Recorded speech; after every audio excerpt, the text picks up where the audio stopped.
It's been called the worst coral disease outbreak ever recorded anywhere in the world. This week, we've shown you how the stony coral tissue loss disease has ravaged much of the coral reefs off the coast of Florida, and how scientists are working frantically to prevent the loss of this underwater world. As our Samantha-Jo found out, more funding and resources are needed to protect paradise. Our time is very valuable. The coral that grows along Florida's coast is under assault from disease. And this group of researchers from Nova Southeastern University are the first line of defense. That's enough motivation to keep you going for all hours.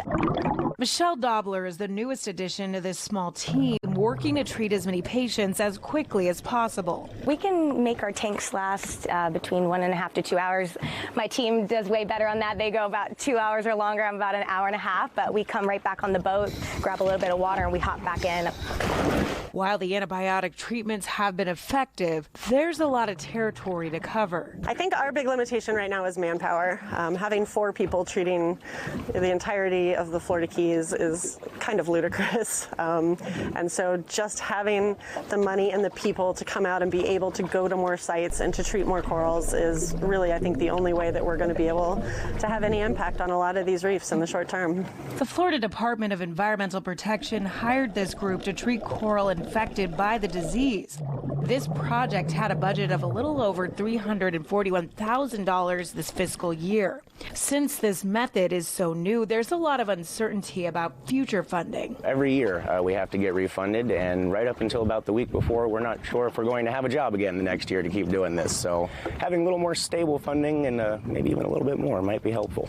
The federal government provided over $26 million to restore coral reefs across the country. Of that, nearly $3.5 million went directly to the state of Florida. The state chipped in as well, bringing the total to $5 million to support various projects like this one.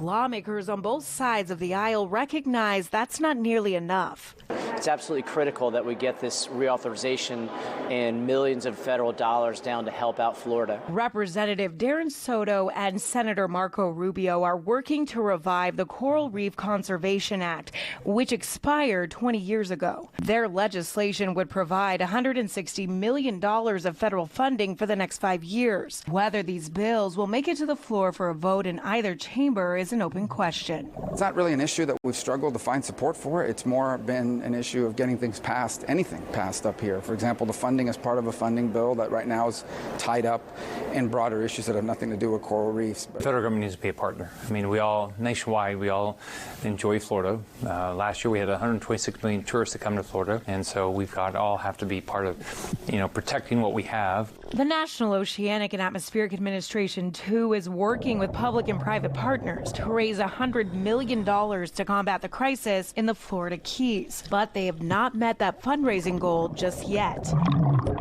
This is one of the last living reefs off the coast of Florida, a reality that is now reaching the surface. We need money, we need bodies, we need regulatory approval, we need to do all of these things quickly. This is a disease epidemic, and every minute we waste is a minute that it's just getting that much worse. Reporting from Lukey Reef, Samantha-Jo, Spectrum News 13.